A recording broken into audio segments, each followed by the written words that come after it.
Selamat datang dan kembali lagi di BT Channel. Polda Metro Jaya akhirnya menetapkan Ketua KPK Firly Bahuri sebagai tersangka kasus dugaan pemerasan terhadap Syahrul Yassin Limpo, SYL. Wakil Ketua Komisi 3 DPR Ahmad Sahroni mengatakan, status tersangka seharusnya membuat Firly sadar untuk mengundurkan diri dari KPK. Menurut Sahroni, penetapan status tersangka terhadap Firly menunjukkan bahwa tak ada posisi aman bagi pihak yang melanggar hukum. Hal tersebut juga menunjukkan keseriusan kepolisian menangani perkara tersebut. Seharusnya FB dengan inisiatif mengundurkan diri atas status yang sudah diterima, ujar Sahroni di Gedung Nusantara II, Kompleks Parlemen, Jakarta, Kamis, tanggal 23 November tahun 2023.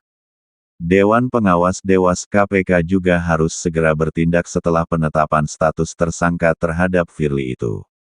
Sebab dalam beberapa waktu terakhir, ia menyoroti kinerja Dewas KPK yang lelet dalam menindak pimpinan dalam dugaan-dugaan pelanggaran sebelumnya. Karena menyikapi problematika yang terjadi di institusi KPK sendiri agak sedikit lambat, tidak memberikan satu integritas yang kuat. Saya rasa Dewas KPK juga perlu dievaluasi, jangan sampai adanya Dewas bukan memperbaiki kinerja institusi, tapi malah menghambat dari proses penglihatan publik selama ini, ujar Sahroni. Penetapan tersangka Firly diumumkan Polda Metro Jaya pada Rabu, tanggal 22 November tahun 2023 malam. Penetapan tersangka tersebut diputuskan setelah penyidik melaksanakan gelar perkara.